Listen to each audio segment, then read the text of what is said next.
Hello and welcome back to R.C.E. Kingston, and we've made it through another year, and as of yesterday, this channel is now officially 4 years old. I thought to end off the year, I would make a video going over my top 25 favorite roller coasters I've ever ridden. Now, let me clear up a few things before we begin. The first thing is I have ridden a lot of these coasters more recently than others, so some of my opinions might be a bit skewed in favor of those coasters. The other thing is that these are my favorite coasters, not the best coasters. Some of these rides might be better than others, but if I enjoy riding them more, then they will be ranked higher on my overall list. With all this out the way, let's look at 5 coasters that just barely missed the cut.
Starting off the list is, oh god, please roller coaster gods, please don't let me get crucified for this. Okay, coming in at number 25 is Steel Vengeance, located at Cedar Point. Falling even further down my list, it is now barely holding on to its spot in the top 25, and well, I'm not surprised. At one point this was my overall number 1, but as time has gone on, it has just been on a downward spiral, and here is where it lands at the end of 2023. The ride's biggest flaw is its forces. Seeing as the only force it has is airtime, there is absolutely no positives or laterals for the majority of the layout, and the airtime it does have is incredibly repetitive. Now, I will give the ride some credit. The section from the first drop to the first inversion is absolutely incredible, but from that point on, it just doesn't do anything noteworthy for me. That is why it lands at the number 25 spot on my list. At number 24, we have a much less talked about ride, and that is InvadR, located in Busch Gardens, Williamsburg. I know, right? This list is super controversial already, and we're only 2 coasters in. InvadR is a super fun and fast-paced family thrill coaster from GCI, and for how small it is, this thing packs a punch. While it doesn't have the most in terms of airtime, although it does have a few really good pops, this ride absolutely flings you from left to right at such a fast pace. Speaking of pacing, the coaster also has no dead spots, and holds all of its speed from start to finish, due to the great use of terrain and a perfect blend of small and large elements. Also, one detail I love is the enclosed first drop, which makes the airtime in the back row even more fun. All around, this is a super underrated coaster and one I absolutely adore. Next up is one of the most intense looping coasters I have ever ridden, and that is Kraken at SeaWorld Orlando. This is a classic bean and floorless coaster featuring 7 super intense inversions and multiple moments of intense whip. The coaster's standout moments include its vertical loop, dive loop, 0G roll, cobra roll, and insanely whippy final corkscrew. Throw in a very fun and floaty first drop, which gives riders in the back row a nice moment of floater airtime, and you have a really fantastic layout. Although the other strongest quality of Kraken is how nicely presented the ride is. The ride is located right next to the park's exterior lake, and looks amazing just towering over the water and traveling alongside the waterline. It also nicely interacts with Mako because the dive loop goes right next to the bottom of Mako's lift hill and station. All around, this is a fantastic coaster and one that is extremely overlooked in the park. At number 22, we have one of the most shocking coasters I've been on, and it is Wild Eagle at Dollywood. This is a coaster that completely blew me away with just how intense it truly was. Before visiting Dollywood, I had heard hardly anything about Wild Eagle, apart from the fact that it was a mid-tier and forgettable coaster. However, I had a completely different experience with the ride, because on my first ride on the back row, I ended up blacking out from the top of the vertical loop to about halfway up the 0G roll. When mixed with the multiple points of good floater airtime on the first drop, the camelback hill, and the transition into the final helix, the ride had a lot more positive Gs than I had originally expected, which led to it being one of my favorite coasters at Dollywood. Also, I said this last year, and I want to say it again this year, B&M vest restraints are not nearly as bad as everyone says, and they are actually really comfortable. Next we go to one of the most aggressive rides on my list, and this is Wonder Woman Golden Lasso Coaster located at Six Flags Fiesta, Texas. This is an RMC Raptor coaster that was actually the very first one to open, and it shocked me with just how intense it was. I knew before going on the ride that it was supposedly insanely whippy and intense, but I did not expect it to be nearly as crazy as it was. Mind you, my first ride was in the very back row, and from the moment the train went on the first drop, it did not let me catch my breath until we came to a stop on the final brake run. Even though this is an RMC, this is one of the roughest coasters I have ridden. For some reason, it felt the train just wasn't sitting right on the track, and it was rattling violently for the entire duration. In particular, the moment in between the cutback and 0G roll had a pothole that was extremely uncomfortable.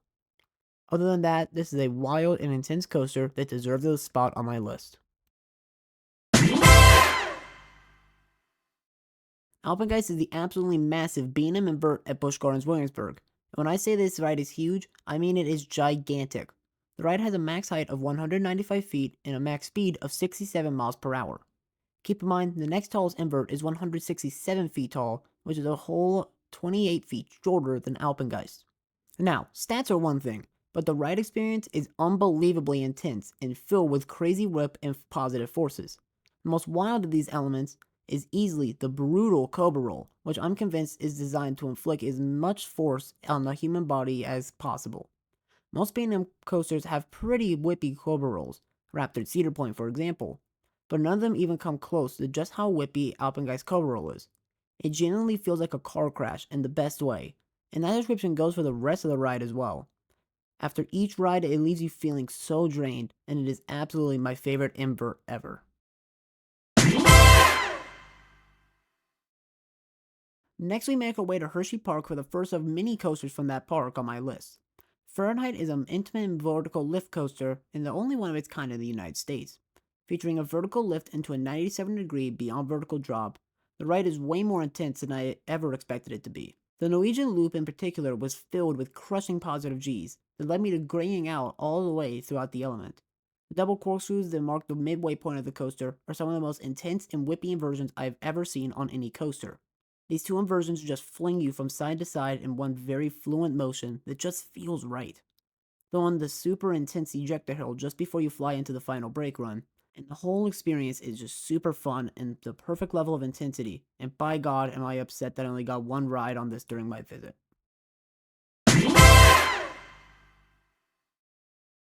Coming in at the number 18 spot is Icebreaker, located at SeaWorld Orlando. This is a premier ride skyrocket model that opened in the park in 2022, and absolutely blew me away with its airtime. The ride was originally marketed as a family coaster, so I went in expecting a bit more of a tame experience with maybe a few moments of fun for their airtime over some of the hills. But instead, I was being launched skyward due to the crazy powerful ejector airtime. There are four main moments of ejector airtime that just completely fling you into the air.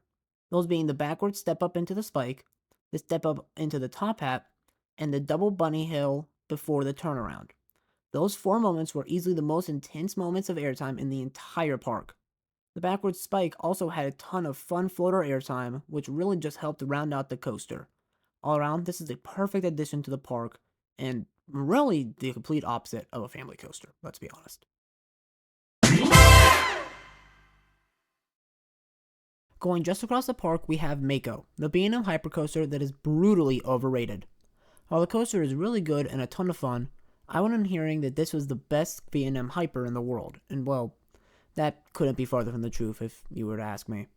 Now, before we get into that, let me talk about the positives of Mako. First off, the ride has some of the most sustained moments of floater airtime I have ever felt, especially on the first drop, 5-second floater hill, and the speed hill just before the mid-course. The coaster's location is also just absolutely beautiful, since it's built on top of the park's outside lake and right alongside the park's border. Now for the negative. The second half of the coaster is entirely pointless. The mid-course brake run kills the majority of your speed before you crawl over an airtime hill, go around a few forceless turns, and that's really my biggest problem with the ride. But I'm able to look past that and give the ride a higher spot due to the incredible first half. Now for the coaster that has dropped the most from the last year, we have Lightning Rod at Dollywood. Dropping a full 13 spots over the past year, and I expect it to keep dropping, seeing as the best part of the ride is being removed for the 2024 season.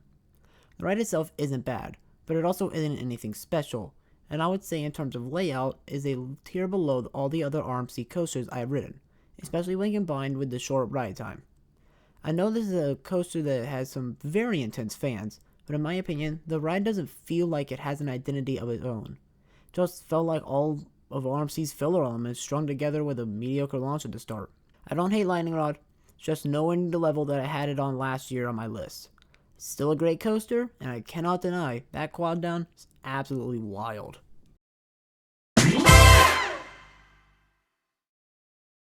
From one of the most talked about coasters in the world to one of the least talked about wooden coasters, Texas Stingray is my absolute favorite ride in the park and ended up being my favorite coaster at any of the SeaWorld brand parks.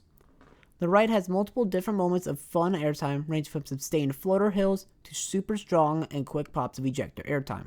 Now, it isn't exactly focused on airtime, it is much more focused on quick transitions and strong laterals during the high-speed bank turns, but on several of my rides during some of the turns, I was legitimately leaning into the seat next to me because of how powerful the lateral forces were. When paired with the insane pops of ejector airtime going into said lateral moments, you have one of the most dynamic ride experiences in the world. All around, this is a coaster that needs to be talked about more than it is.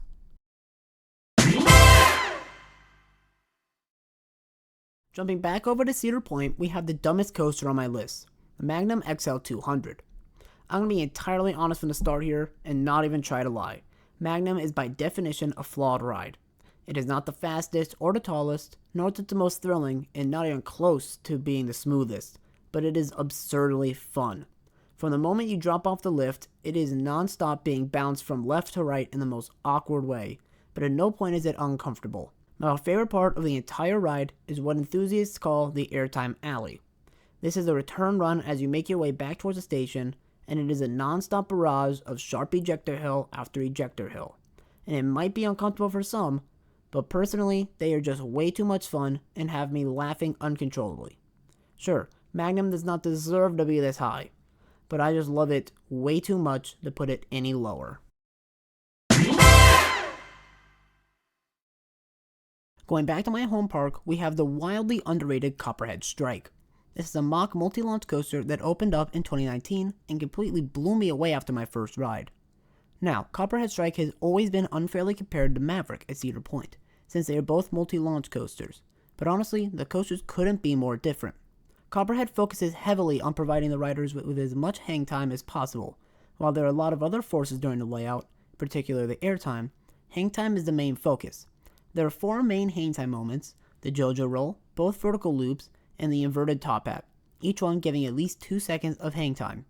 There are also multiple moments of really good airtime, ranging from strong ejector to sustained floater. All around, the ride is unbelievably underrated and hardly talked about enough for just how good it is, and it is easily the second best coaster in the park. Next up is a hyper intense Storm Runner, and holy smokes. Going on to Storm Runner, I had heard that it was super aggressive and had one of the punchiest launches in the world. And well, everyone who said that definitely wasn't lying in the slightest. Now, the one complaint most people have about the ride is that it's really short. And while that is true, Storm Runner is the best example of short but sweet. From the moment you begin to go down that launch track to the moment you slam into the final brakes, you do not take your foot off the gas once, and it is perfectly paced from start to finish. Featuring 3 different inversions, including the insane Flying Snake dive, which is a perfect blend of what the frick and holy crap. You just keep rolling, and before you know it, you are dropping towards the ground at breakneck speeds. All around, the ride is just incredible, and one of the greats of Hershey Park. Just barely missing my top 10 is the best coaster at Dollywood, Thunderhead. This is an absolutely amazing GCI wooden coaster that is truly relentless from start to finish. The ride focuses solely on throwing you in every direction imaginable, whether that is done through intense laterals or super powerful pops of ejector airtime. There were several moments during my ride in the front row of the train that I was legitimately standing up due to the sheer strength of the airtime. Most of these moments were also paired with super strong laterals, either at the same time or just before or after. Dollywood also takes amazing care of this coaster by doing constant track work over the off-season, meaning every time you rewrite it, it will be running even better than the last time. All this combined makes this my absolute favorite wooden coaster and my favorite ride at Dollywood.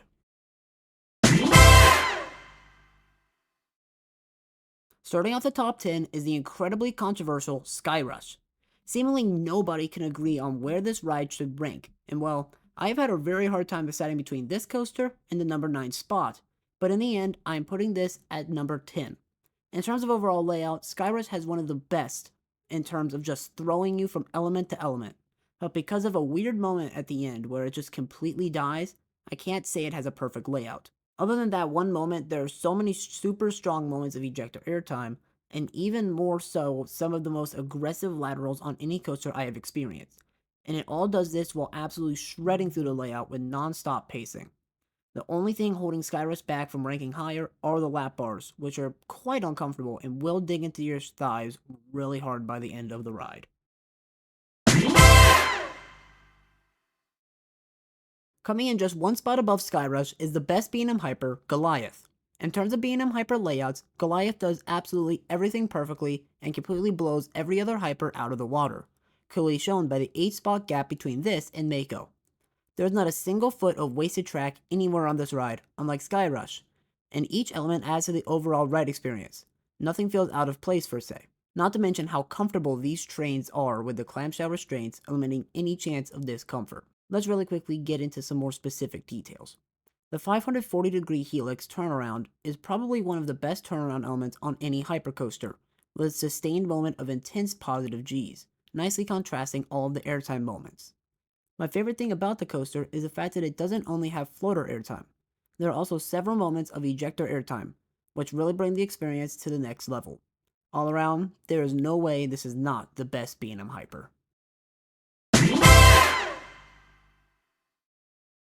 The best coaster at Cedar Point is up next, and this coaster is Maverick, the wildest ride in the West. Once again, there is absolutely no dead spots on Maverick, and in my opinion, the ride does everything perfect layout-wise. Starting off the ride with easily the best drop in the park, which completely flings you into your restraint, only to be quickly followed by 2 back-to-back rapid S-turns, is easily one of the best first sequences of elements on any coaster, and it does not stop there. From there you get flung through several ejector airtime moments, 2 inversions, and one of the snappiest stangle dives in the entire world. Of course, you can't talk about Maverick without talking about that 70 mph launch in the tunnel, which is still one of my favorite launches on any coaster. You come slamming to a stop in that tunnel and have no clue that you're about to be flung down the track in front of you, and it is glorious. The coaster that will always be remembered as Steel Vengeance's smaller counterpart is honestly so much better than it in every way. This is Twisted Timbers. Right off the bat, I want to say that this ride proves that size isn't everything and it all comes down to how you use it. Standing at just 112 feet, making it one of the shortest RMC coasters, Twisted Timbers throws absolutely everything at you for the entire duration, not giving you a single second to breathe. Packing in 3 inversions and a staggering 16 moments of ejector airtime, while also not feeling repetitive at any point, which is a problem that plagues Steel Vengeance. Speaking of the inversions, my favorite of the 3 was absolutely the wild cutback, which provided what I can only describe as an inverted pop of floater airtime, mixed with a lateral punch. All I know is that it was such a cool sensation and it added to the ride experience so much. Although one thing I will never stop saying is that this ride is just superior to Steel Vengeance in every way. Slithering into the number 6 spot is Iron Rattler, located at Six Flags Fiesta, Texas. This is one of the largest RMC hybrid coasters, standing at almost 180 feet, and thus it towers over everything else around it.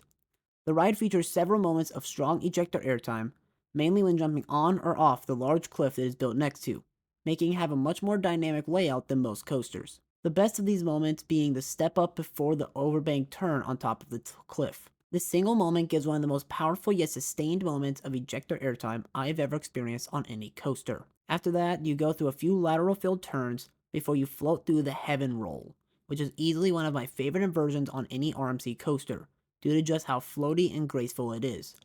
Oh, and how could I talk about Iron Rattler without bringing up that first drop?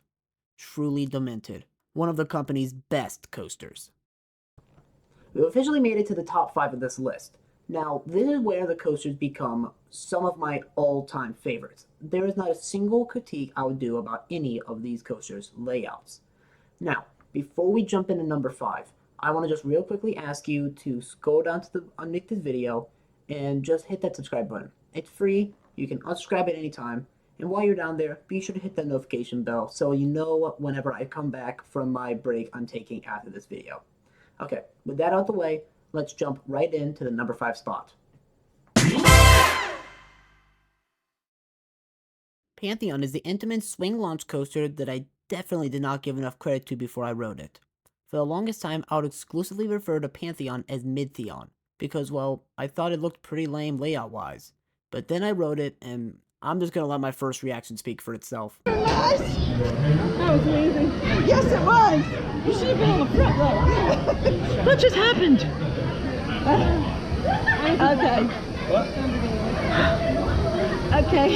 You know, that was awesome. You know, I'd like to issue my apology to Pantheon. That's so cool. I like that. Oh, God. All right.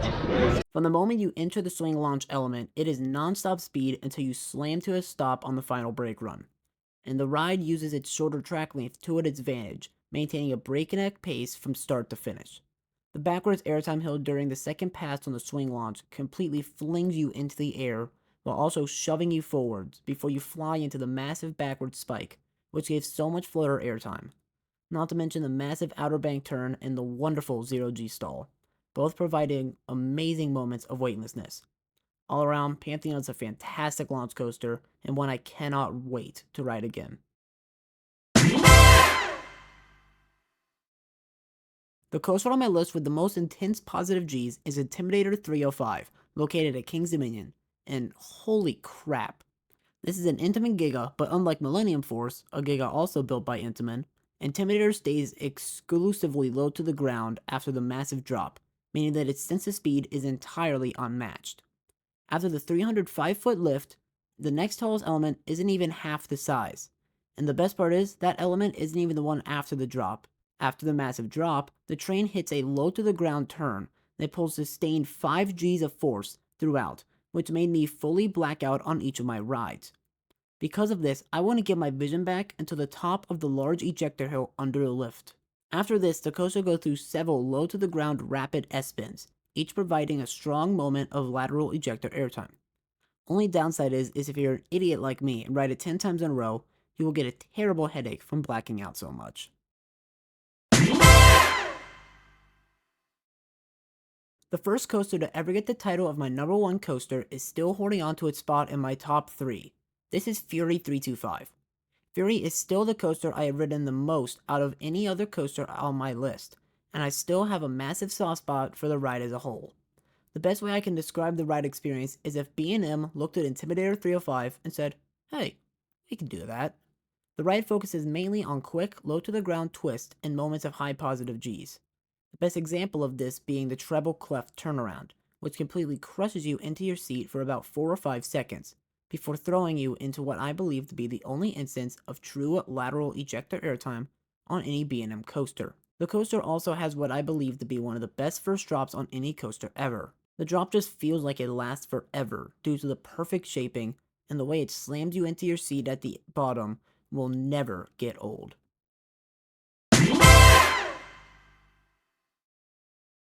Just barely missing the gold medal is Iron Gwazi.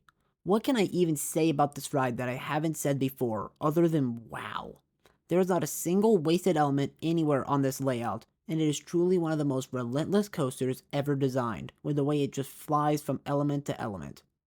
The ride honestly has a very creative layout flow than most other RMC coasters. Normally, RMCs rely heavily on small and abrupt airtime hills in order to bridge the gap between the standout elements, but on Iron Gwazi, they pretty much just cut that out entirely, and you go from one standout to another. For example, the sequence from the first drop to the wave turn is just rapid fire, amazing element after amazing element, with no unnecessary filler. This also has one of, if not the best first drop on any RMC coaster, thanks to the 91-degree angle, which leads to those in the back row being launched harder than anywhere else. However, this wasn't enough for it to hold on to the number 1 spot.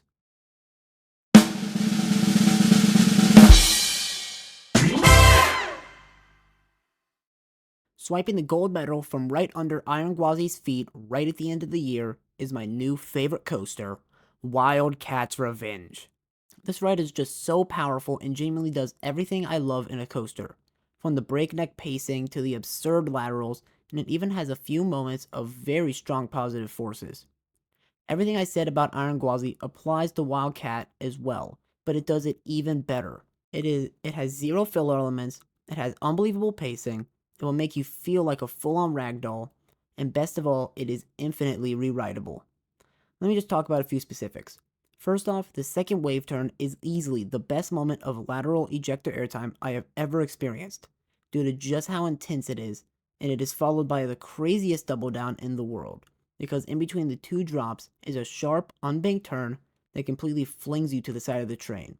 The 0G stall is one of the best I have experienced, providing you with several seconds of inverted floater airtime, and the helix in between the 2 rolls genuinely made me gray out on several of my rides.